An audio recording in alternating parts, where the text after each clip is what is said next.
आकाशवाणी छत्रपती संभाजीनगर केंद्र. ध्वनी चित्र.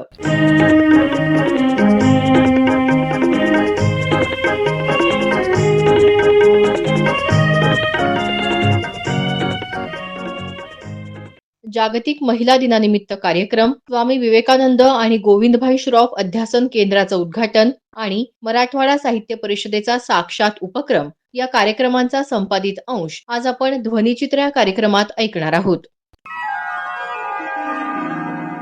छत्रपती संभाजीनगर इथं विभागीय क्रीडा संकुलात जागतिक महिला दिनाच्या निमित्तानं विविध उपक्रमांचं उद्घाटन करण्यात आलं. यावेळी केंद्रीय क्रीडा आणि युवक कल्याण राज्यमंत्री रक्षा खडसे यांची विशेष उपस्थिती होती. यावेळी खडसे यांनी क्रीडा क्षेत्रात येणाऱ्या महिलांसह युवतींना मार्गदर्शन केलं. त्या म्हणाल्या, केंद्र सरकारच्या माध्यमातून खास करून आमच्या स्पोर्ट्स विभागाच्या माध्यमातून अस्मिता लीगचा आपण इथे आज आयोजन केलेला आहे, कारण की आज महिला दिवस आहे आणि आपल्या देशाचे प्रधानमंत्री आदरणीय नरेंद्रभाई मोदीजींनी 2021 ला अस्मिता लीगची सुरुवात केली होती. उद्देश हाच होता की या अस्मिता लीगच्या माध्यमातून महिला पुढे आल्या पाहिजे आणि तोच संकल्प घेऊन आज महिला दिनाच्या निमित्ताने संपूर्ण देशभरामध्ये जवळपास 250 ठिकाणी आम्ही हा कार्यक्रम आज घेतोय आणि जो संकल्प आदरणीय प्रधानमंत्रीजींनी आपल्या देशाला घेऊन बघितलेला आहे की विकसित भारत आपल्याला 2036 पर्यंत बनवायचा आहे.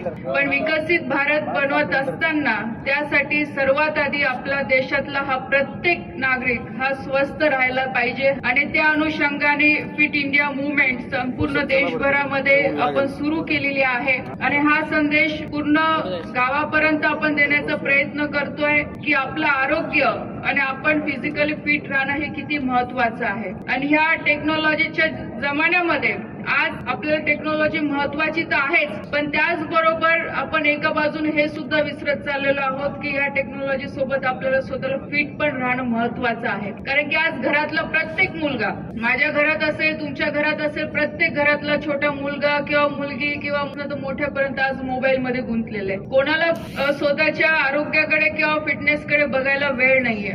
त्यामुळे आजची ही जी युवा पिढी आहे कुठे ना कुठे आपल्याला डिप्रेशन, एन्झायटी ह्या सगळ्या गोष्टीकडे जाताना दिसते आणि जर आपण विकसित भारतचा संकल्प करायला निघालेलो आहोत तर त्याच्या आधी आपल्याला स्वतःला फिट राहणं गरजेचं आहे, तरच आपण कामामध्ये पण तेवढा चांगलंपणा आणू शकतो. आणि म्हणून स्पोर्ट्स एक असं माध्यम आहे ते आपण आजच्या युवा पिढीला त्यांना फिजिकली फिट राहून आपलं करिअर कसं चांगलं करता येईल ह्या सगळ्या गोष्टी ह्या स्पोर्ट्सच्या माध्यमातून आपण शिकू शकतो.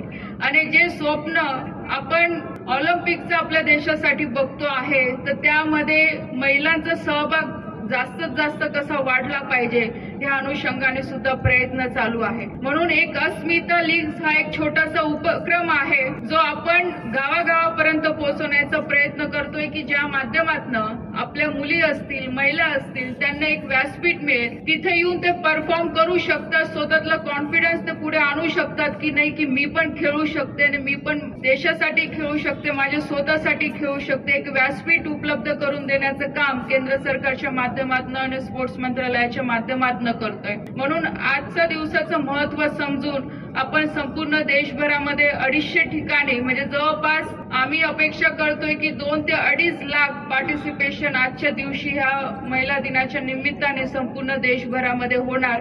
आणि मलाही वाटतं की महाराष्ट्रातल्या सगळ्या मुली असतील, महिला असतील, क्रीडा क्षेत्रामध्ये ह्या पुढे आल्या पाहिजे, पुढे गेल्या पाहिजे. त्यांनी सुद्धा आपल्या राज्यासाठी, आपल्या जिल्ह्यासाठी, आपल्या देशासाठी खेळलं पाहिजे. कारण की कुठे ना कुठे अजूनही स्पोर्ट्सकडे बघायचा दृष्टिकोन पालकांचा म्हणा किंवा लोकांचा म्हणा खूप कमी आहे किंवा त्याच्याकडे खूप जास्त लक्ष दिलं जात नाही. पण मी आपल्याला सगळ्यांना सांगेन की येणारं फ्युचर हे स्पोर्ट्सच आहे. सगळ्यात महत्वाची गोष्ट म्हणजे की आता स्पोर्ट्समध्ये करिअर ऑपॉर्च्युनिटी पण खूप आहे. कारण की आज आपण बघू शकतो की स्पोर्ट्समध्ये स्पोर्ट्स मॅनेजमेंटचा एक खूप महत्वाचा रोल आहे. आज न्यूट्रिशनचा खूप महत्वाचा रोल आहे, फिजिओथेरपीचा खूप महत्वाचा रोल आहे, स्पोर्ट्स मेडिसिनचा खूप महत्वाचा रोल आहे, कोचेसचा खूप महत्वाचा रोल आहे. तर स्पोर्ट्स करिअर ऑपॉर्च्युनिटी पण येणाऱ्या या पुढच्या काही वर्षांमध्ये आपल्याला खूप मोठ्या प्रमाणात दिसणार आहे. सरस्वती भुवन महाविद्यालयात मागच्या आठवड्यात स्वामी विवेकानंद तसंच गोविंदभाई श्रॉफ अध्यासन केंद्राचं उद्घाटन करण्यात आलं. यावेळी विशेष अतिथी जिल्हाधिकारी दिलीप स्वामी यांनी शिक्षक तसंच उपस्थितांना या शब्दात मार्गदर्शन केलं. माणूस तुम्ही आम्ही कुठल्याही पदावर काम करत असू, प्रत्येकाचं आयुष्य हे अडचणीचंच आहे, संकटच आहे. नाहीतर रामदास स्वामीने कशाला लिहिलं असतं, जगी सर्व सुखी असा कोण आहे, विचारून मनात तुचक आहे. कुणी सुखी नाहीये. म्हणून आमच्याकडचे बरेच अधिकारी कर्मचारी, घरचा राग ऑफिसमध्ये, ऑफिसचा राग घरी. तसे शाळेत शिकवणारे लोक घरचा राग शाळेत, शाळेतला राग घरी. बरेच शिक्षक पोराला बदलतात, त्याला जेव्हा मी काय बदल, आता बायकोचे भांडण झाले ते थोडंच पोराला सांगणार. आणि मग आपल्या घरचे प्रॉब्लेम्स आहेत, आपल्या संस्थेचे, आपल्या सरकारचे, आपल्या जिल्हा परिषदेचे प्रॉब्लेम्स आहेत. म्हणून जर आपण मुलांना शिकवलं नाही तर मग गुणवत्तापूर्ण शिक्षण कसं नाही.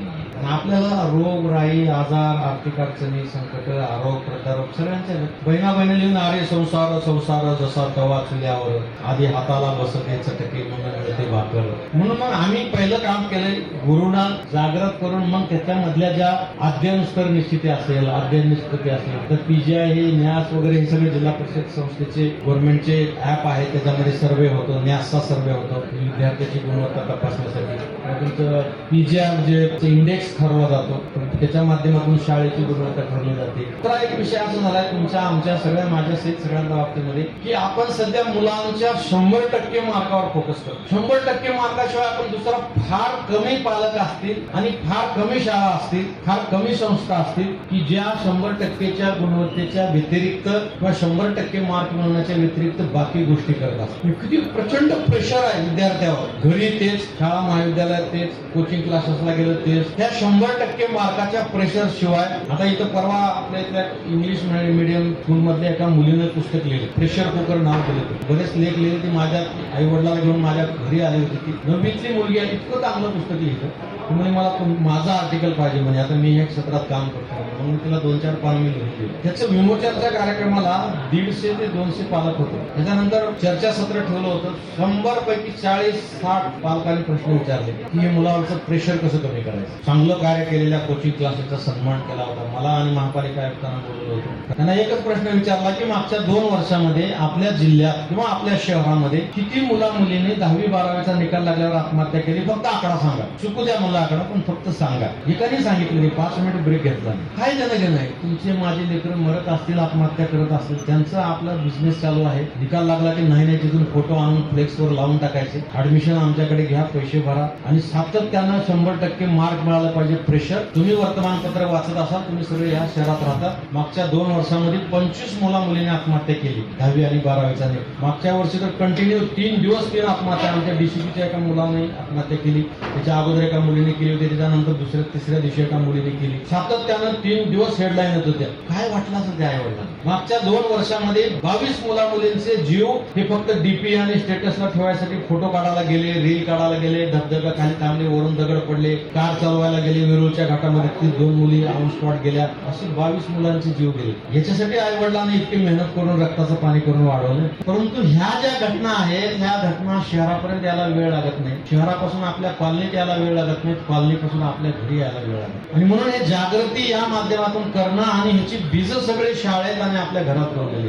आणि म्हणून की आपण आपल्या दैनंदिन जीवनामध्ये सगळेजण इतके व्यस्त आहोत की असं नाही की मी जिल्हाधिकारी आहे, मी व्यस्त आहे, तुम्ही प्राध्यापक आहेत व्यस्त आहेत. सर्वसामान्य माणूस सुद्धा व्यस्त आहे, कारण जगणंच आता अवघड झालं. आपल्याकडचे विद्यार्थी एमपीएससी यूपीएससीचा कधी अभ्यास सुरू करतात, ग्रॅज्युएट झालेला किंवा मग कुठंच नोकरी लागत नाही तर कर मग एमपीएससी यूपीएससी. अनेक शहरामध्ये मी जातो व्याख्यानाला, विद्यार्थ्यांची चर्चा करतो. काय करतो रे तू? एमपीएससी करतो. काय करतो रे तू? यूपीएससी. एमपीएससी आणि यूपीएससी करायची गोष्ट थोडीच आहे. आणि तुम्ही ग्रॅज्युएट झाल्यावर 6 महिने 8 महिने अभ्यास करून जर पास व्हायचं म्हणलं तर आता नेक्स्ट इम्पॉसिबल नाही, इम्पॉसिबलच आहे. कारण महाराष्ट्र लोकसेवा आयोगामधलं एक पद प्राप्त करायचं म्हणलं तर किमान 30-1 लाख विद्यार्थ्यांना मागे टाकावं लागतं. यूपीएससी मधलं एक पद प्राप्त करायचं म्हणलं तर किमान तुम्हाला 2 ते 2.5 करोड विद्यार्थ्यांना मागे टाकायचं. आणि मग आपण वरड उठवतो IAS IPS सगळे बिहार, पश्चिम बंगाल तिकडचेच येतात, महाराष्ट्रातले येतच नाही. म्हणून आम्ही शाळेमध्ये आता 4थी-5वी पासून स्पर्धा परीक्षेची तयारी सुरू केली. छोटे-छोटे कथाकथन स्पर्धा, व्याख्यान, वेगवेगळे पुस्तकं त्यांना देणे, त्यांच्यात गोडी निर्माण करणं. कारण आम्हाला माहिती आहे आमच्या परीक्षा देताना स्कॉलरशिप परीक्षेतलं किती नॉलेज आम्हाला कामी पडलं. त्याच्यामुळे आम्ही स्कॉलरशिप जे आहेत 7वीला 9वीला त्याच्यामध्ये सुद्धा आम्ही विद्यार्थ्यांना 100% बसवायला होतो. मराठवाडा साहित्य परिषदेच्या वतीनं मागच्या आठवड्यात कोकणातील कणकवली इथले नामवंत लेखक, कवी, नाटककार अजय कांडर यांनी साक्षात या उपक्रमात आपल्या लेखनाबद्दल माहिती दिली. ते म्हणाले, आमचा एक पुण्याकडला कवी आहे, तो म्हणाला सर माझा कविता संग्रह प्रकाशित करायचा आहे आणि त्या तुम्ही वाचायच्या. तुम्ही म्हटलं अरे खूप लोकप्रिय आहे. पुण्याच्या बालगंधर्वमध्ये 12 तारीखला संमेलन होतं, तिथे तू निमंत्रित असतो, तुला मानधन चांगलं मिळतं आणि कशासाठी आहे तुझं संग्रह चालेल, साहित्य अकादमीतर्फे तू बाहेर कुठे कुठे जावं लागला. तर तसं नाही, आम्ही ना पंच बघतो कविता सादर करताना आणि त्या पंचनुसार आम्ही कविता लिहितो आणि हा पंच आमच्या कवितेतला काढून टाकतो. सरळ साधी कविता तुम्ही केलात तर बरोबर होईल. संग्रहात मला तशी पाहिजे. म्हणजे पंच ठरवून लिहिणाऱ्यालाही वाटतं आपण गंभीर कवितेकडे जायला पाहिजे आणि तुम्ही सगळे गंभीर कवितेचे आस्वाद घेणारे लोक जरा तुमच्यासाठी टाळ्या वाजवा. आता म्हणजे आम्ही औरंगाबादला की काही माणसांची आठवण येते. आमचे चंद्रकांत पाटील सर इथे पूर्वी असायचे, कवितेतला बाप माणूस, म्हणजे प्रश्नच नाही त्यांच्या कवितेची समज वगैरे. पण आता पाटील सर नाही, पण बाबा भाट सर असतात, दासूसारखा आमचा मित्र जालन्यासून इथे विद्यापीठात. तर अशी काही माणसं, श्रीधर, अशी माणसं काही असतात आणि आपल्याला भेटावंसं वाटतं. त्याचं एक प्रमुख नाव म्हणजे अनुराधाबाई. मी औरंगाबादला आलो हा निर्मितीचाच भाग सांगतोय आणि अनुराधाबाईकडे मी गेलो नाही असं होत नाही. तर आपण कवितेच्या निर्मितीसाठी, चांगल्या निर्मितीसाठी समान धर्मी शोधत असतो आणि चांगल्या कवितेकडे जाणं हे समान धर्मी शोधणे हा एक पहिला भाग आहे. ज्याचे चांगले समान धर्मी ज्याला शोधता येत नाही त्याला कवितेची चुकीची वाट मिळण्याची शक्यता आहे आणि ही वाट पुणे आणि मुंबईकडे जास्त जाते. ती कणकवली, कोल्हापूर किंवा औरंगाबादला येण्याची शक्यता कमी आहे. मग अशा वेळी कविता म्हणजे काय? चांगल्या कवितेची व्याख्या अंतिमता कोणाला करता आली नाही असे अभ्यासक करतात, इतर विद्यार्थी आहेत. पण चांगल्या कवितेची व्याख्या निर्मितीची माझ्या दृष्टीने मी जी लावलेली आहे ती तुम्ही तपासून घ्या. ही बरोबर चूक मला माहित नाही, पण चांगल्या कवितेची व्याख्या अशी आहे, ज्या काळात तुम्ही कविता लिहिता त्या काळालाही ती कवी समांतर जायला हवी. जो तुमच्या मागे काळ गेला त्यालाही समांतर जायला पाहिजे आणि कित्येक वर्ष पुढे जातील त्यालाही समांतर जायला पाहिजे. म्हणून तुकोबा टिकला, आम्ही टिकू याची शक्यता नाही. आम्ही आमच्या काळात जरी टिकलो तरी काही 2-4 शब्द चांगले लिहिले असं म्हणता येईल. मी या पद्धतीने माझ्या कवितेच्या निर्मितीचा विचार करतो. आता असा विचार करताना आपल्याला सगळी कविता चांगली सापडते का? तो अजिबात सापडत नाही. आणि मला नेहमी वाटतं की चांगल्या कवितेच्या शोधासाठी प्रचंड गरजा होते. कधी कधी 2-2 वर्ष आपण एकही शब्द लिहित नाही. अशी एकही रात्र गेली नसते किंवा असं उठण्याचं सकाळी उठून आपण जेव्हा विचार करतो तेव्हा असा एकही शब्द कवितेपासून दूर गेला नसतो. कविता तर आपण लिहित नाही, पण 2 वर्ष आपण कविता लिहिता एकही दिवस कवितेविना का जात नाही? तर याचा एकच अर्थ आहे, तुम्ही कवितेपासून दूर जात नाही आणि कविता तुम्हाला दूर जाऊ देत नाही. आणि ह्या सगळ्या चिंतनातून कधीतरी चांगली कविता सापडते. चित्रात ज्या पद्धतीने मळ्यात फुलून येतं, चित्रपाचे सगळे दाणे मिळण्याची शक्यता नसते. आमची एक आजी होती, ती सांगायची चित्रावर पाखरं बसली की आम्ही गोपन घेऊन ती उडवायला न्यायचो. तर आजी म्हणायची की पाखरांना भरपूर खाऊ का, त्यांना अजिबात दगड धुंडा मारू नको, गोफर त्याच्यावर फिरू नको. ते तुडुंब भरून जेव्हा जातील आणि जे दाना पुरेल तो तुझा समज. चांगल्या कवितेचं तसंच आहे. तुमच्या जगण्याच्या सगळ्या संघर्षानंतर जो अनुभव तुमच्या वाट्याशी येईल त्यातूनच कविता चांगली सापडते, नाही तर कविता सापडण्याची शक्यता नाही असं मला वाटतं. ध्वनिचित्राचा हा कार्यक्रम आकाशवाणी छत्रपती संभाजीनगर केंद्राच्या प्रादेशिक वृत्त विभागाने सादर केला. सादरकर्ते समरजित ठाकूर, निर्मिती सहाय्य धनंजय ब्रह्मपुरकर.